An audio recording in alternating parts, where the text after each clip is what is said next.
bob and weave. I keep an ace up my sleeve. Somebody open up a window in this joint. I can't breathe. Anybody remember Jimmy Luxury? Is it just me? It's Sadly, just you. Um, I'm Great American Satan. This is the Free Thought Blogs Podish-Sortacast. I'm your host desk. Thinking about it.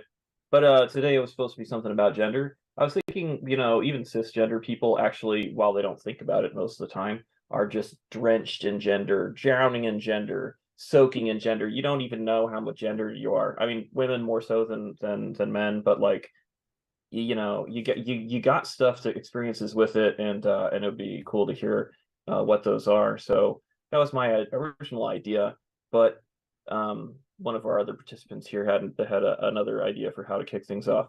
So first up, let's Sarah say howdy. Hello. I'm Dr. Sarah from the Geeky Humanist blog. And Sorry, yeah. do I need to say more stuff? I'm what's known No, as a cis woman. If you want to talk about gender, and I'm sure we'll say more stuff later. Okay. Yeah. So we're gonna get into our personal experiences later, and then like in the meantime, the other person that's gonna kind of like kick things off here, the only other participant we got today, HJ, introduce yourself and go as it were. hey, I am HJ Hornbeck. I am a blogger at Reprobate Spreadsheet. I've been critiquing, this topic for ages as well. I also wrote something when Dawkins was last in the news for this too, and I was the one to suggest sort of bringing him in as something to sort of critique and all that because, my God. Plus, in my spare time, I'm a prop comic, as you'll see shortly. Okay, so yeah, so ultimately, I'd like to get to where we're like just well, first I've kind of set up like the what people are talking about for the latter part of the discussion. But in terms of just talking about gender as it is in the popular discussion right now, there's since we started in the Progressive Atheist Gut blog network here, we've it's kind of our responsibility, if you will, our beat to talk about regressive atheists and our old erstwhile comrade turned suboptimal human being, Richard Dawkins. HJ, you got some stuff to say about that? Well, And I do, yes. But we've also yeah. got a point of order, though, from Sarah. She did actually raise an objection to even bringing up the topic of Dawkins in general. So I think it's fair to let that one go first. No. So, sorry, that has been completely misunderstood. I'm actually glad we brought this up so that we can discuss why I think the whole framing is wrong in the first place. But to do that, Ooh. we were not the ones who first decided it would be a great idea to get Dawkins and whoever else it was to write contrasting articles on whatever the hell it was it Is Gender a Binary or some such? Can anyone remember? And yes, I wanted to take the chance to object to that framing. So I think this is actually a very good topic to bring up so that we can point out why it wasn't a good topic to be. It wasn't a good way to frame things in the first place. Sorry, do carry on, HJ. Oh, no worries, no worries. Just to properly frame the topic, let's make sure what the side that we're trying to critique is saying explicitly. So, I've got Dawkins' most recent and controversial article up right now. I'm just going to quote directly from it. Sex is a true binary. It all started with the evolution of anisogamy, sexual reproduction where the gametes are of two discontinuous sizes. Macrogametes, or eggs, and microgametes, are sperm. Difference is huge, blah, blah, blah, blah, blah. It's the rule. And essentially, he goes on to sort of argue this is why there are two sexes, and exactly two sexes, is because of gamete size entirely. That's been, his main sort of thing for that, and why he's sort of been roundly critiqued and all that. I mean, a lot of people have pointed out that he says, well, everything is in shades of gray except for this one thing. And, like, no, it's I mean, even people who, would normally be on his side sort of seized on that to be like, hang on a sec, no, this is weird, you're doing something wrong. And I mean, he has actually, I mean, where to even begin on that? It's, I mean, he's his main sort of defense is against a lot of what most people would sort of say for, okay, well, what about example X? Because there's a lot of, animals that do not actually follow that sort of strict binary and all that. And he has two main sort of arguments against it. One, he's talking about human beings, not say planktons or he even explicitly talks about fungi in some cases to be like, okay, here's an example and all. And he's like, no, no, no, I'm talking about humans in particular. His other main objection is that the number of people who don't fall into the binary are so minuscule as to be avoided. For one thing, a lot of estimates sort of say that approximately 1, perhaps even 2% of human beings don't fall into that. He dismisses the vast majority of them, mostly by sort of arguing that things like precocious puberty and all that don't actually qualify as intersex kind of behavior things and all that. And so he only sort of includes a small pool of medical conditions, which he says to classify as what can be considered true intersex. And because there were so few of those cases, he then dismisses them entirely. I.e., they're just errors or mistakes or something like that, and they don't count against the gender binary. They don't count against the sex binary. There's a lot wrong with this. I mean, for one thing, I've sort of argued before, what is your gamete size? Like, I have no idea what size my gametes are. I could have giant ones, I could have, small ones, I can have banana-shaped ones. I don't know. Uh, it's just a weird thing to sort of argue as sort of a definition for sex. And another thing as well is he's sort of arguing that, well, this was gametes and this is what defined it. Well, we had definitions of sex long before then. There are, cases, historical cases happening in, England, for instance, several hundred years ago, well before we understood what gametes were, where people were, allowed or denied jobs based on their sex. Explicitly, that was the reason given. Sex has existed long before, you know, uh, before we even knew what gametes were. So it's kind of weird to sort of swoop in here and say, well, this is the one true thing, when it really never was historically and all that. Thirdly, Dawkins himself says, well, no, you can't exclude these other things. They're not human beings. We're not talking about that. Well, when he's saying sex is binary, he explicitly is saying it is binary in almost all cases. He tries to identify some examples and all that, but often what happens is he sort of does this standard sort of creationist thing where he sort of increases or decreases the size of the pool he's talking about on the fly. At the beginning of the essay that I'm sure we're all sort of familiar with now, is called Why Biological Sex Matters? Yes. He starts off saying that sex is binary, sex is binary, sex is binary. Halfway through, he says, well, okay, sex is binary in mammals. You see the sort of slippage that's happened here, where now he's sort of, leaving out reptiles, he actually will sometimes include trees within there. And then, later on be like, okay, well, no, no, no, sex is binary in mammals. It's like, okay, well, you've made contrasting claims here. One, you're making a much stronger claim into like non-mammal species, and now you're just sort of sliding over to mammal species. Up, plus he's wrong. I actually did a little bit of research and found mammals which have non-binary sex determination. Hooray! We've known about these for ages too. It's not like this is something new either. So yeah, I don't. Okay, that takes care of his main sort of slipperiness with who he's talking about at the time. But there's also the weird sort of Basically, what he's saying is that sex is always binary, except for all those cases where it isn't. yeah, yeah. And it's very convenient if you can define a binary which includes 3 separate categories. I mean, that by definition is not a That's a binary. trinary. Yeah. Yes. Yeah, he's proposing a trinary view of sex, but he wants it to be binary so bad he just somehow forgets the third portion.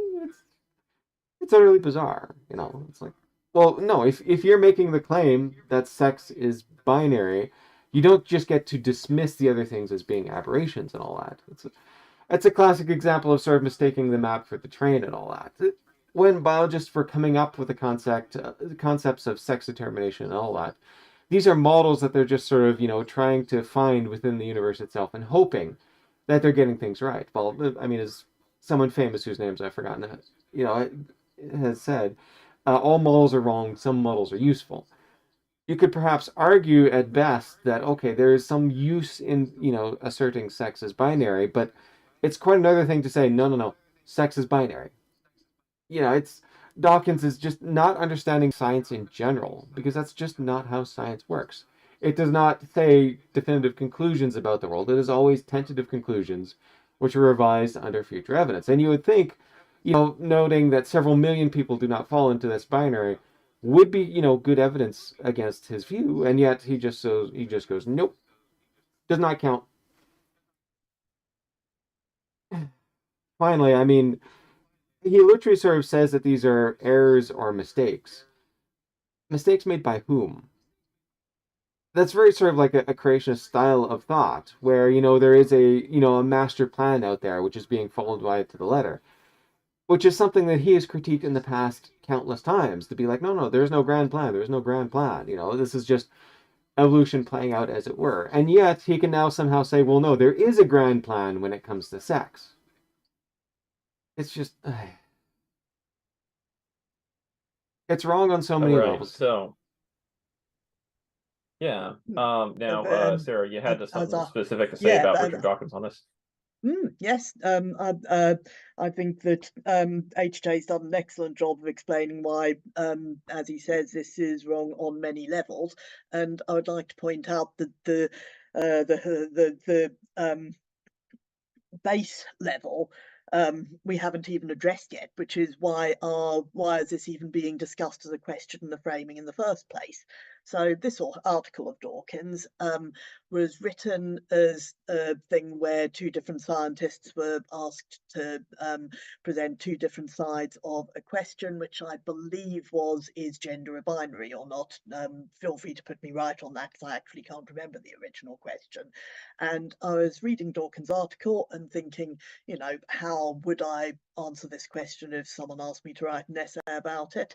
Which, to be fair, no one is, because I'm not a great scientist. I'm a fairly everyday GP, but how would I write an essay about it?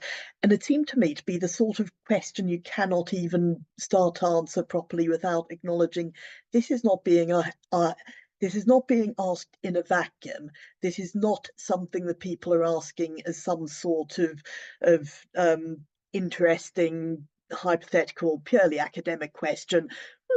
This would be an interesting, totally abstract and completely academic topic to talk about. This is because people want to politicize the answers. People want to be able to say, look, here's this great scientist who knows lots of sciencey stuff who's saying sex is a binary, sex must be a binary. Therefore, we should keep men out of women's bathrooms. Therefore, people don't get to choose their own pronouns. People are trying to argue from something that's being said in science to something that's to matters of how we should treat other people in the day-to-day. So I think what's actually worth asking ourselves is, when in the entire history of science trying to make pronouncements about ethics, when has this ever actually worked out? I mean, we've had people trying to claim that there was a scientific basis for racism because, God, I don't know, black people's brains are supposed to have developed differently or whatever. Never mind what's happening in real life with people's abilities. Let's find something sciencey that we can look at and point to and say, therefore, treating people differently based on skin color is completely justified. There's there are the times that people have been women's brains are smaller than men, they develop differently, scientific fact, therefore let's bar women from some jobs regardless of the actual abilities of individual women, men, whoever going for the actual jobs. There was the time that people are looking at fetal development and saying, well, we have this clear-cut thing, which isn't so clear-cut, but never mind that for a moment, of the moment, quote unquote, of conception. Therefore, let's ban abortions and make sure women who are pregnant have to remain so, or people who are pregnant have to remain so, no matter how much suffering this is causing them. I'm just, can anyone give me an example of this sort of taking science of, we can demonstrate something scientifically, therefore let us make a determination of how things in society should be run? Can anyone give me an example of when people have done that and it has actually worked out anything other than very badly? Quite. And I'm getting crickets, and I think that I think people are pretty much in agreement with my rhetorical question. Well, This is not something that works out well. So yeah, instead of talking about, can we point to a way in which sex is, or gender is, potentially a binary, shall we look at why it should be and what all this stuff means in day to day? Because of course, HJ again has put his finger on a major problem. We don't usually know or in the slightest care what size our gametes are. And as a way of, is this going to be at all practically useful for determining anything we should do in terms of who gets to be called what, or who gets to use which public facilities or what? Gamete size is probably about as useless as it's going to get. So this is why I want to say, yes, excellent to be looking at all the reasons why Dawkins science is decidedly wobbly here, but let's also look at the huge problems in setting this question up as though it was something important or meaningful in the first place. in fact, to underscore your point, that article that most people are probably most famous for, here's the first sentence from the intro to that article. Note, we asked two thinkers to address one of the most vexed questions of our time. What is a woman? Transphobic dog whistle right there. Yeah. This is precisely Exactly. why. Yeah, this is not something they're asking because they actually want a scientific take on the answer. This is something they're asking because they want a scientific take that backs up their prejudices. Yes, indeed. Yeah, science is being used as a justification for authority, the same way religion would have once been, still is in certain areas. So yeah, yeah, I hadn't really thought of that angle. Pretty cool. Mhm. And yeah, so I thought of a few things I'd like to mention. One back when HA was going on earlier, and I don't know how relevant they are by this point in the conversation. But one of the that idea is that, like, oh, there's just this one thing that's binary.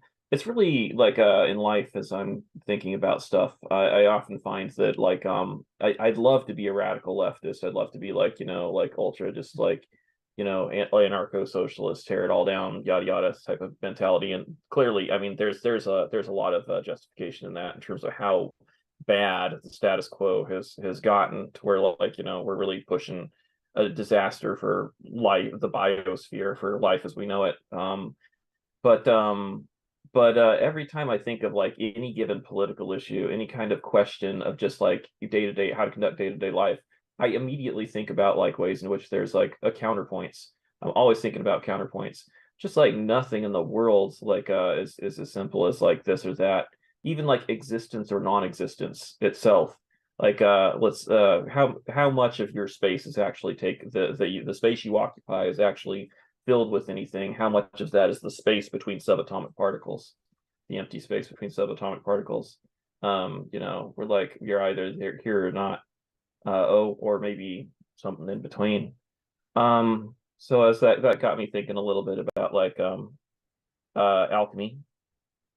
The thing that the sciences that produced what we think of as science now, it was all philosophy once upon a time, and that philosophy included a lot of people, like a guesswork about the nature of reality.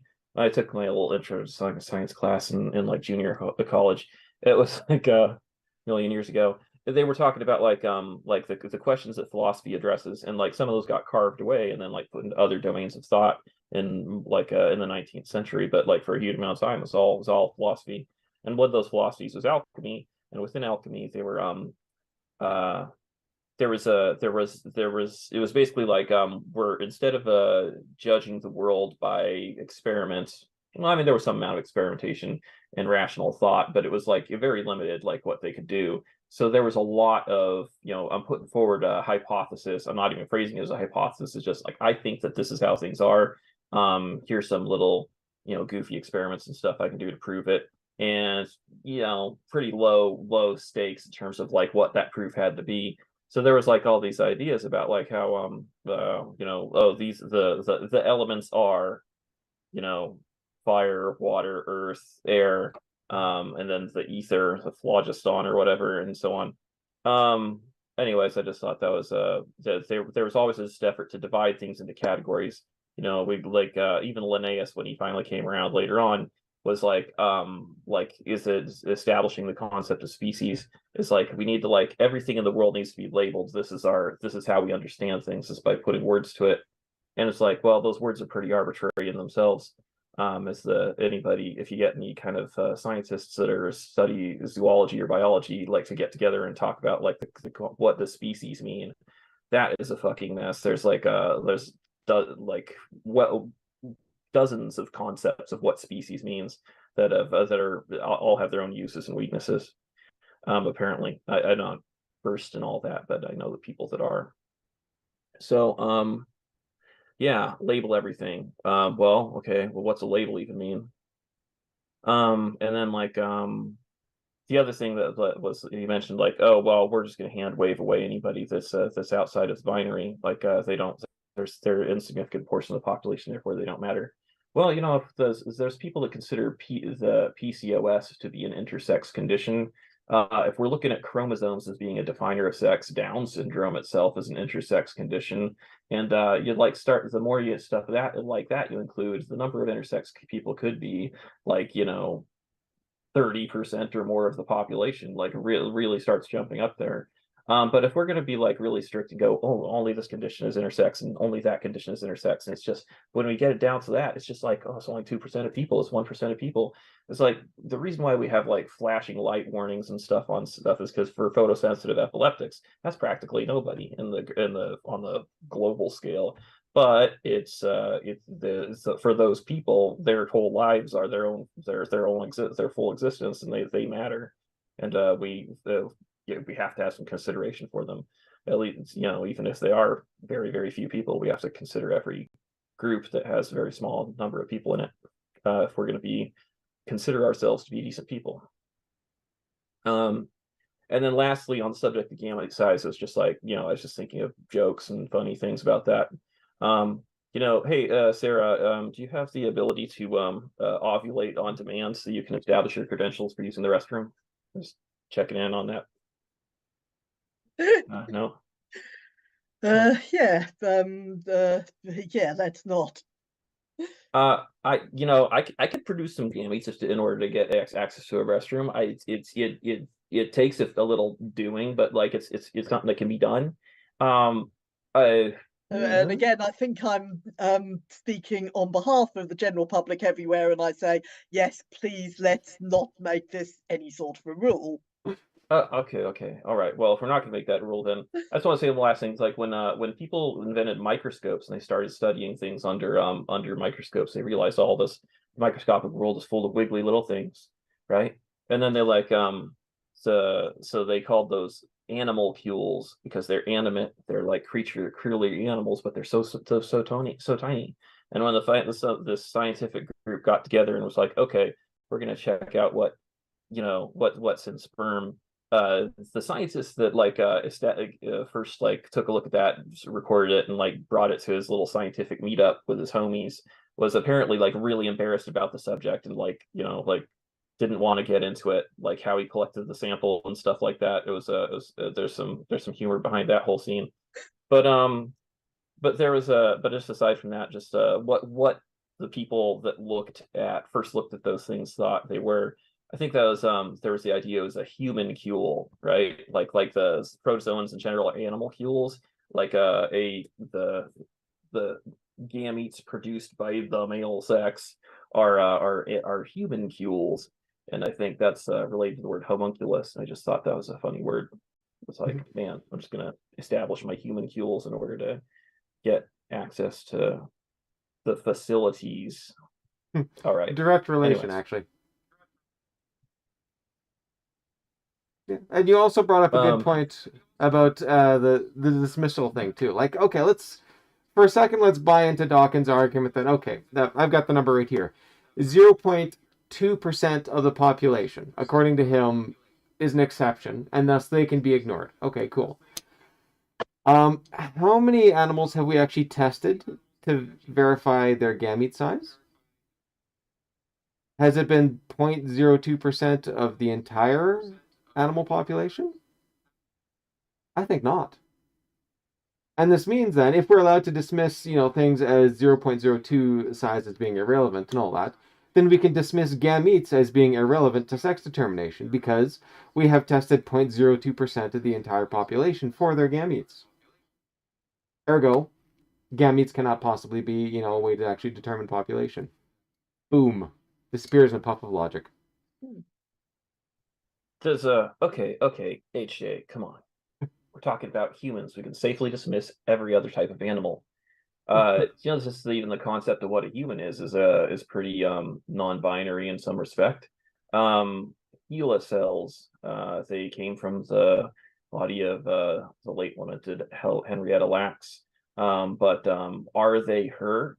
They are still alive. They are still growing. They're capable of doing things. Well, is that a human being right there? And of course, like even earlier in our evolution, there was there were multiple humans, closely related human species, close enough that they could interbreed. Denisovans and Neanderthal, particularly have interbred with the Homo sapiens that left Africa and went to Europe and Asia. So by that measure, would Africans be the most that have the Africans that haven't gotten tapped back from European populations in history?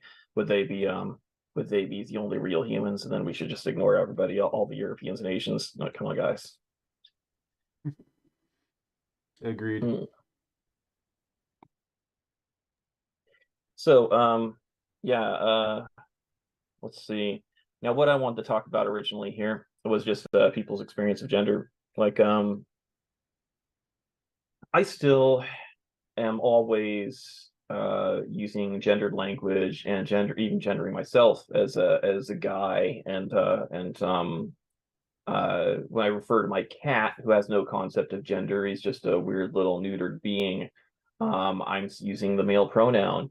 I say he's a dat boy. He's a cat boy. He's a little dude. Well, yeah, that's no kind of a dude. That's just a little fuzzy pile of business. And yeah, I could say I'm that kind of guy sometimes and stuff like that.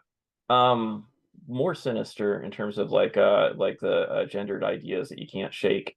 Much more problematic is the way that we have are inculcated with these ideas of how people should be from an extremely young age that alter the way we treat people. I will find myself being aware pretty frequently that I am kind of automatically gainsaying somebody that is that's assigned female at birth. It's in a way that I might not do as much to people that are assigned male at birth, and it's disturbing. If you start to once you're in woke, as it were, to notice just how much shit comes out of your mouth that is or tries to come out of your mouth, then you stop it if you're lucky most of the time. That is based on some weird messed up ideas that you got put on you before you could speak. The onesies for babies that are blue or pink, and the blue ones that say ladies man on them and stuff like that. When the atheist community first split on the basis of feminism, there's a lot of us that were like learning about feminism for the properly for the first time. Well, what does this really mean in practice? And it was mind blowing and really consciousness expanding. And you move on to like so that was the first place I really became aware of gender differences, like what does that really mean at the end of the day? Is on the issue of like, well, there's an oppressed gender here, isn't there? And that experience of life is the reason why women would definitely be more acquainted with what gender is than men, generally speaking, because they get the short end of the stick on that deal. So so I was thinking like, right, that's only part of it, of course. Like, the fact that that it benefited people that were in a position of authority to like go like, oh, here's the good gender, that's the like not as great gender. That ended up producing this alienation between the genders too, like where like you see this with children sometimes like when they're before puberty, they'll like be splitting them off and going like, oh, these are the boys, these are the girls, and they don't get to play with each other. Sometimes this is self-segregating stuff that comes through the society that children maintain, but most of the time it's coming from ideas that are being put on us externally, like from TV shows and stuff like that. Like oh, these are the other people. Yeah, they're different from you. And so you both had that experience, and it's you've both felt alienated from the other sex, and it's probably caused some amount of harm in your life, whether you noticed it or not. I was just like thinking that even cisgender people could have something to say about this if they really reflected on it. So that was my reasoning behind the topic. I imagine does that steer any ideas in either of you? I think we'll start with Sarah and yeah. So in terms of what my gender means to me, specifically, I'm what's known as a cis or cisgender woman, in that I am born with the body parts that lead me people to look at my newborn self and say, oh yes, it's a girl. And as it happens, my own sense of my gender identity is also very much, yes, I'm a girl, I'm a woman. So yes, and this wasn't something I thought about much as a child or at all, in a sort of, the fish doesn't notice the water it swims in type of thing. I knew I was a girl, quite happy and content with that. Got older, this was the 80s. I started reading a bit about what was then known as transsexualism, because it was the 80s. And it was kind of framed as, here are these men who undergo sex changes because they feel they are really women who've been born in a men's body. And I was thinking, my goodness, it actually would be pretty terrible to be stuck in a man's body, which I assume that men are actually okay about. But it seemed to me like it would be really quite weird and horrible if I'd grown up stuck in a boy's body instead of a girl's, and was having to go through changing into a man instead of a woman. And I was very glad about being about getting to be a girl, and that's the way I've always felt. I just feel I'm about as cisgender as it's possible to be. You've heard of gender euphoria, the opposite of gender dysphoria, the feeling that you're actually really pleased and satisfied to be your own gender. That's me. I get gender euphoria just from having grown up female, and knowing that I'm a woman and that I get to be a woman. And this was all going on for decades before I had a clue what sort of gametes I was producing, or whether I was producing any. And I can vouch for the fact that I've produced some reasonable quality gametes, because I think I'm the only one here who can say this. I have actually gone on to reproduce from two of said gametes, and I think we can take it from that my gametes were in good working order. And I say were because I'm also 53, going on 54. you know, I suspect that I don't have a lot left in the way of gametes. Does that make me somehow not a woman anymore because I'm no longer producing large gametes and they're all withering on the vine or whatever?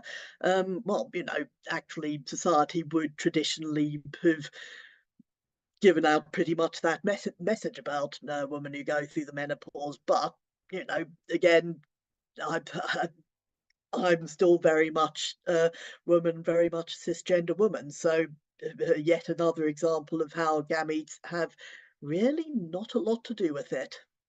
Um, and in terms of gender generally and how society treats you, again, this is something that's very much not a binary. So, you know, there's all sorts of ways in which society is more apt to demonstrate against me due to my gender. At the same time, it's something that has had much less impact on me than it would have had on, you know, something like 99.999% of all women currently or previously living.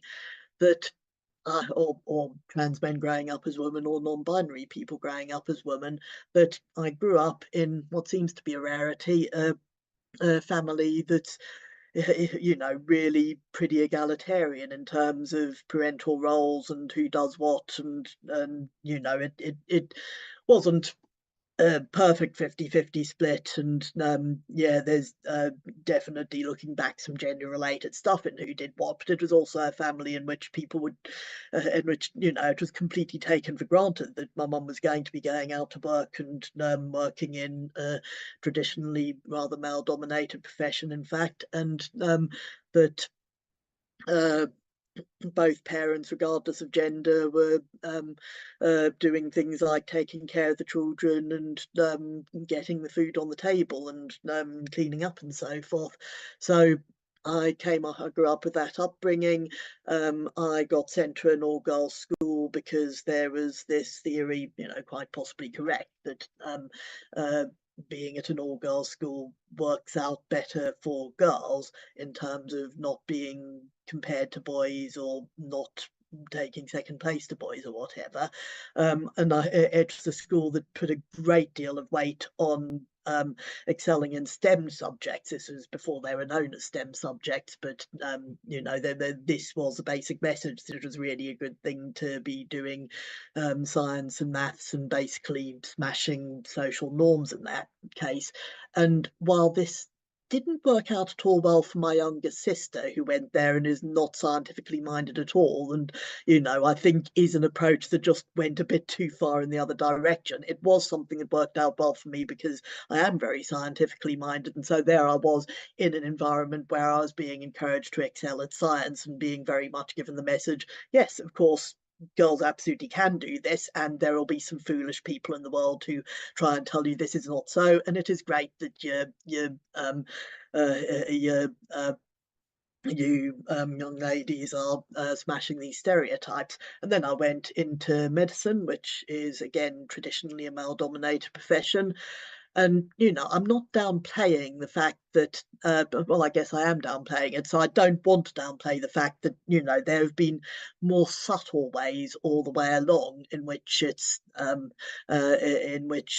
gender has affected the ways in which I and the people around me um, were expected to act, which I think is more a matter of my experience was more that boys grew up with a message to be more extrovert and more out there and clowning around in a way that girls weren't quite the same. It's hard to put into words, but it was there, it was a thing, and it was something I internalized quite a bit, I think, when I was younger, and have, you know, uh, um, uh, done some dealing with as I went through my life. So, you know, it's not like it's this completely egalitarian, oh yeah, gender doesn't matter thing. Gender's mattered a lot, but at the same time, it's never been the case of me feeling held back by it. So I guess that's been my experience of gender as I grew up, both individually and in terms of the impact to society. Yeah, no, Thank you. That's great. Okay. I thought before I get into Hornbeck, I'd just Right. throw a few things out there myself, and then we'll move on to what all you got to say there, HJ. Um, yeah, the it's funny, like some places, some people are more sexist than others. Like I remember being at a security guard at Amazon, overhearing this, douchey programmer guy talking about their various things as he walks past the turnstiles. One time I heard him talking about how his young wife who's has to like remember to put the dishes away. He has to hector her on how to do the dishes and stuff like that because she's housewifing. I remember seeing her in the lobby rather pregnant one time. Don't know anything about her life other than that conversation. And then there was another time where he's talking about a female colleague going like, oh, she needs to speak up in meetings, she needs to make her voice heard and stuff like that. And I'm all like, well, you could go out of your way to make sure she gets heard too. But it's you're rewarded in with attention, with promotion, with all that by engaging in the what are considered to be male traits of being, pushy, vocally dominant, right? That was one thing. I was thinking about how much this affects us is pretty bizarre. There was a really stark example of that, and some people did a study that was trying to like do something about sexism in symphony orchestras. And they were like, people would go to auditions, and they started doing blind auditions to see if they could get more ladies into these symphony orchestras, where we're judging only on the basis of the music playing skills. Well, they were still like pretty dominantly like coming out with men. Well, man, they must have the superior skills, right? They figured out that if the women wore flats, they would be better judged because they were just hearing the sounds of high heels and thinking woman, Wow. with the way they did it originally. Uh, so crazy shit. Another one I saw was thought of just earlier was like uh so gender in to some extent involves clothes, and that's an interesting one. Like, or I mean, when I was working at Walmart, I saw all kinds of people. And one thing I noticed is that rural Mexican women, with above a certain age, and I thought of this because you mentioned, diminishing gamete count, making you less of a woman. I noticed that women above a certain age that are Mexican, like rural Mexican people that looks a little bit more native, maybe, would be wearing men's clothes just completely, just like belt buckle, cowboy hat, whatever, bolo tie. And I was like, that's funny. Like you'd think that culture is surely fairly conservative. I imagine they've got pretty strongly gendered expectations. The younger ladies within those cultures would definitely not be doing that. They'd be wearing the lipstick and the big earrings and all that good stuff. So why are these little old Mexican ladies allowed to suddenly dress like men? And I don't, I see them with their families. I'm not thinking these are lesbians. Kind of an interesting phenomenon. And then as like corollary to that, I think that rural Anglo people might also do that in the United States. It might just be a rural thing because I think I have as I reflected on it later seen at least a few pictures of white ladies that were above a certain age that were dressed like, ranch hands. Maybe it's just a rural way of life thing. But it's funny, like situationally, we can change what we're allowed to do. So, question. I'm wondering if it's just that these ladies have just arrived at the stage of their life where they really don't give too much of a shit about what other people think, and instead of feeling like they have to perform some ideal of femininity, they're just wearing what's comfortable and practical. So that is my working theory for what you observed. There's a stereotype of old ladies like getting short haircuts. Like, you feel like you got to have your mane to like, be a lady up to a point, and then past that, they're like, oh, it's just so uncomfortable. Hot flashes, whatever. I stopped doing it, so they get the short haircuts. There's still, I think, for most people in the United States, at least, a very strong push to be like, I need this to look feminine. I can't go full buzz cut on the side. Can't do the side cut. There's got to be some length there. There's got to be like a certain amount of makeup. There's got to be like certain kind of motifs in your clothes. Even if you're wearing pants, those pants better have a feminine cut and so on. So this was really markedly different. and I'm not sure like what the cultural reasoning behind it is, because that's not my culture, right? And I So think I just thought that was an interesting thing. yeah, that there is a great deal of women are expected to look certain ways, wear makeup, etc. And in fact, one thing I forgot to mention is, in all this talk about I'm very, very cis female, but I'm not in the least bit feminine. I'm invariably in trousers, and they are sold as men's trousers because they're the ones that actually have the decent pocket. Um, uh, I'm trying to think the last time I wore a skirt would have been when I was wearing I was going to say it when I was wearing a dress for the Christmas meal, and actually no, it was a Christmas before that, so over a year since I've worn a skirt or dress. Last time I wore makeup, probably my wedding day over 20 years ago. Uh, I'm just not interested, apart from very occasional dress up days, in conventional femininity. And, very occasional exceptions, wedding day again, full shebang with the long white sparkly dress and makeup on and blah blah blah. But, normally you're going to find me in jeans and a t-shirt, and I could swap toes with the average man, and it wouldn't be noticeable, sociologically speaking. Sorry, I've completely interrupted what you were saying, but I just think it's a good example of how being cisgender or transgender doesn't necessarily correlate with ideals of femininity or masculinity going with your gender. Sorry, but I'll shut up. It's okay. I know it was useful to get like the other side of the screen kind of perspective on that. It's like from what I was saying. It's like, when I'm noticing these things, it's from somebody who doesn't get to participate in that gender, and I don't like on a day-to-day basis. So I'm like cultivating a persona for the purposes of blogging, for the vlogging, and like ultimately my pen name. Like if I ever make it, catch me on like Access Hollywood, I'm be dressed like this. But in 99% of other circumstances, no, I'm just schlepping around, like getting through life, not loving it. Anyways,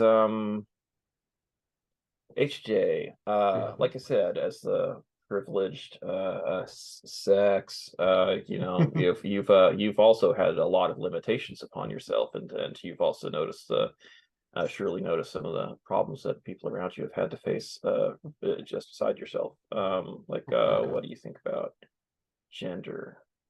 Yeah, I mean, I had somewhat of a similar upbringing to Sarah, with fairly progressive parents and all that. But unlike in my case, sex was a much sort of stronger role within the division of labor and all that. And at a very early age, I kind of realized, okay, there's some bullshit going on here. Why is mom doing certain tasks and dad not doing certain tasks and all that? And it led me to sort of sit back and think about the subject quite a bit and conclude it's pretty much all bullshit. This whole, sort of pushing of the sexes and all that, you can actually sort of tie it back to like gender toys in the 1970s, where marketing companies kind of realized, oh, hey, we can actually market, we can make a little bit more money if we segregate our toys and sort of turn it into a war of the genders. Yeah. But nonetheless, I mean, it really sort of pushed me into almost sort of like an early proto-feminism, where I'm very much like, okay, these sexuals, these gender roles are pretty terrible.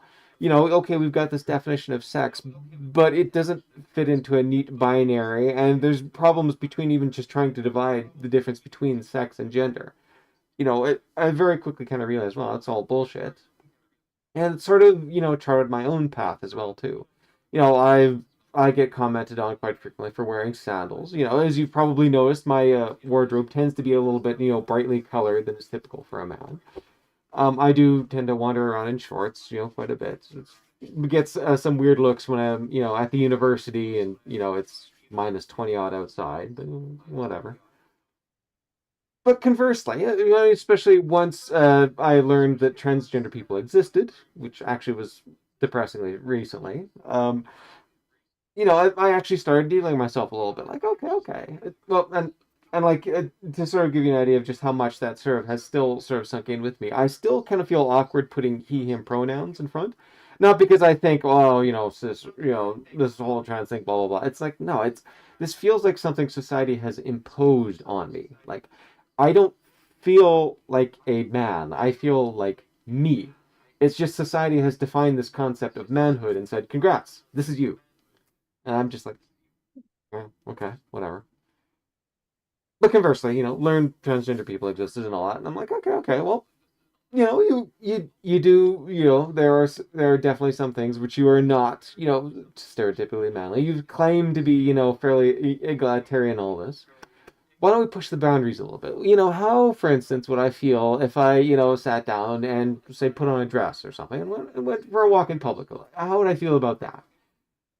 And the moment I asked the question of myself, this part of my brain just started screaming like, "No freaking way! No way! This is going to happen! No, no, no, no, no!" And I'm like, "Where the frick is this coming from?" I thought, I had done the analysis, on a rational basis. Yeah, yeah, yeah, sure, sure, sure. But there's some part of me which just sort of, just says, no, no, no. You are a cis man. This is what you are.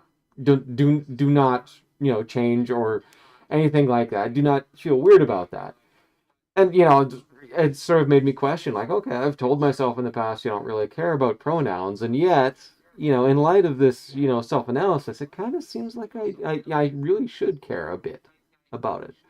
It's funny you bring up cats as well too. I have unfortunately have had to take my cat to the vet numerous times and all that, and I think once or twice, the cat actually was misgendered as female when in fact it's a male.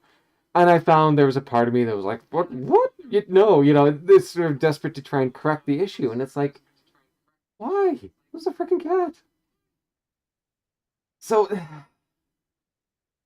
I I do have. It turns out I am really cisgender. I actually do have beliefs, beliefs about my self-image and my sex that I'm in.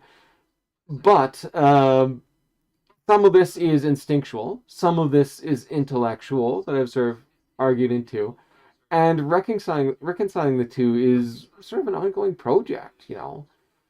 I'm not nearly the fluid person I thought of when I was younger, but at the same time I know a lot of it is again still bullshit. Dawkins is completely off his rocker when he talks about gametes and all that, and every sort of attempt I've seen to define sex in terms of some specific biological thing just completely falls flat. And I'm still very strongly convinced that the whole sort of sex and gender dichotomy don't really make sense because you can't have a clean dividing line between the two. They're at best sort of like two sort of ideal cases, but in reality you can't separate them. They're kind of the same. So yeah, it's a weird, confusing mess, which I suppose is kind of suitable, really, for the subject. I must say. Yeah, it's weird Yeah, and yeah, complicated. yeah, uh, yeah. I think that yeah, it's funny because well, yeah, the first big discussion that a lot of us had about the subject of gender was through the perspective of still assuming the binary and like being focused as we were learning about feminism. And there's a lot of ideas within feminism that can that can easily port or more awkwardly port onto the subject of transgender rights. Um, but I keep as we're talking about this today extemporaneously, I can't find myself reflecting on the children and where they get this, what happens to them. I'm really surprised by how egalitarian this household is that you described, Sarah, because I've seen this sort of thing in the United States, and it seems to be like pretty widespread, and it may be in Canada as well, where there's just this kind of it's like the women of a certain generation kind of got this feeling like I'm not gonna make my boys do dishes or cook or anything like that. That would just be weird. And then that's I see you see that manifested in a generation of just abject slobs like we're like even worse than we used to be, I think, in some respects. And it's funny because they're like we're so busy that it's like we're our like the economy having everybody working their ass off and running ragged, that like I don't think I don't know. It's just like there isn't hasn't been a replacement, like the housewife that used to exist doesn't freaking exist anymore. So it's like well, if those chores aren't really possible to be done anymore, and you don't have help from everybody in the household because half the household's slacking, then more than half, if you talk about like the extent to which child labor is involved, like yeah, you like I just think that's funny. Like we've the world as a whole has been like there used to be like man's work and women's work, and then it was got to be the point where there's like men don't have any work. The only thing they ever have to do is go make money, right? And now, but a lot of them aren't even doing that, and they're just like, well, I'm not working doing housework either. Fuck that. So it's like it's kind of it's understandable to just roll with that privilege once you got it, but it's like it's still very, very persuasive. I like I don't yeah, it's just funny how much people get away with not doing the dishes, I guess I should say, Oh end of the God. day. And I mean, I've often thought about that. Like And yeah, the when you get reason this like why I like being a man is because I like the laziness that sometimes comes with it.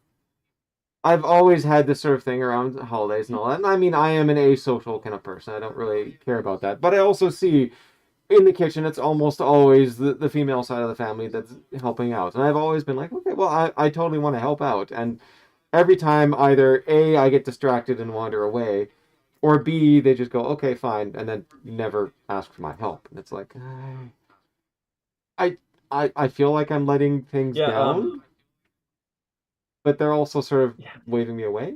they'll sometimes just literally get waved away too. Like oh no, this isn't for you. It's like pretty wild. Yeah, like self-enforcing the patriarchy as a way.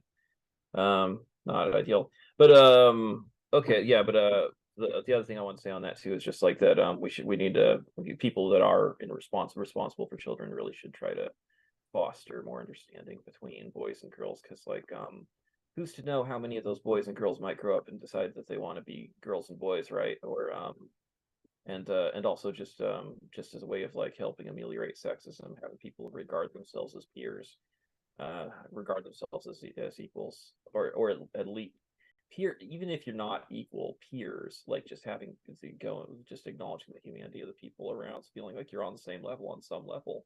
That's crucial for like making the world a better place. And that's funny how much that's totally fucked, even at the level of like just like 3 and 4 year olds and stuff. Um, World's mess. Um, Sarah, do you have any last things you want to say on that before we, since it was just the me and HJ show? I think we've pretty much said almost everything.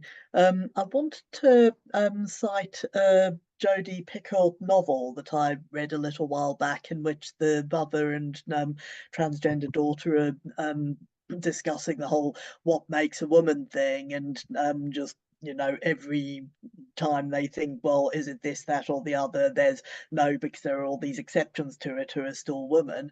And in the end they decide, well, people just define what makes a woman in terms of not being a man.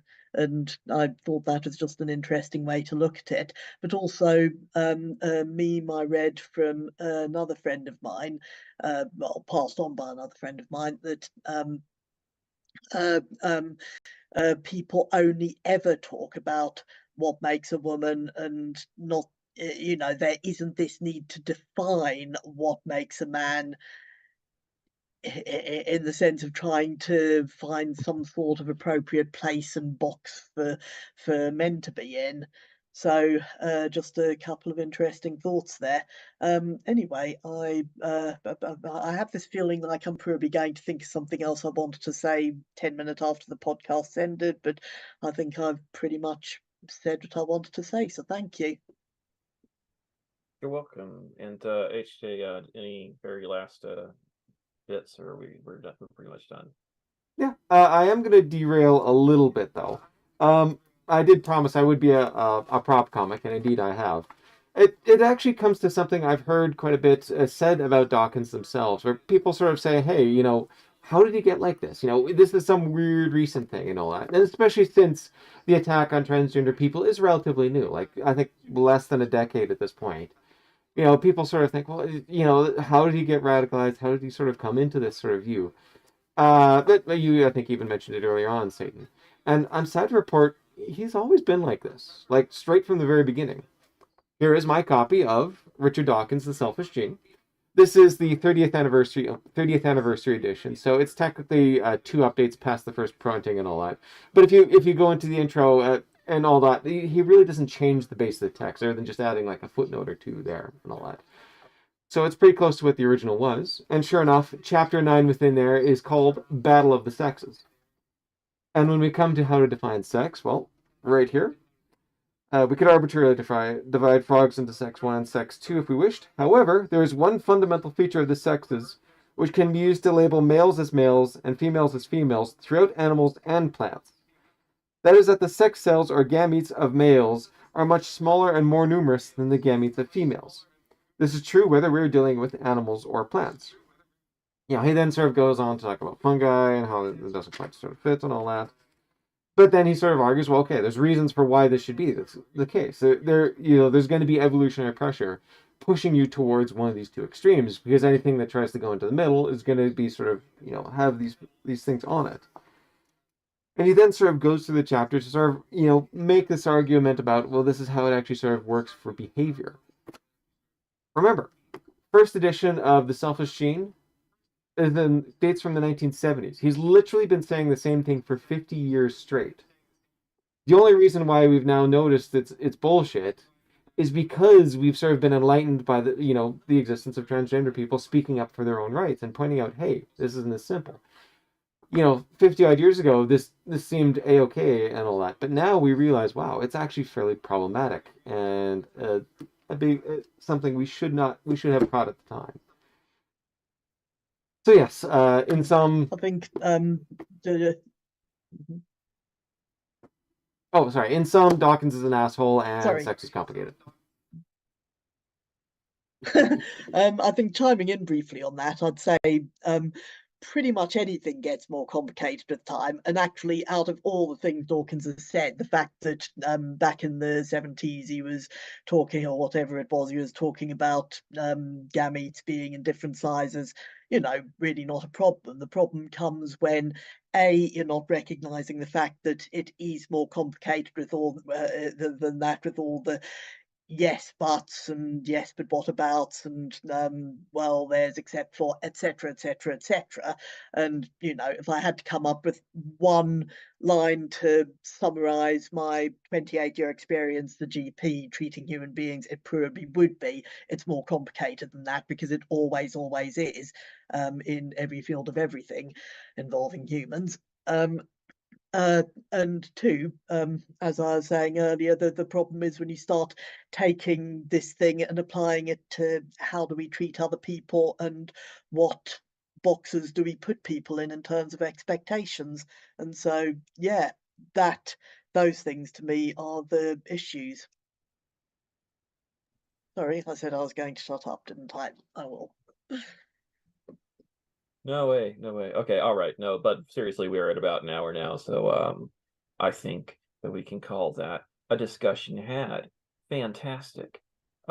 Another Free Thought Blogs Podish-Sortacast in the bag. Take us out.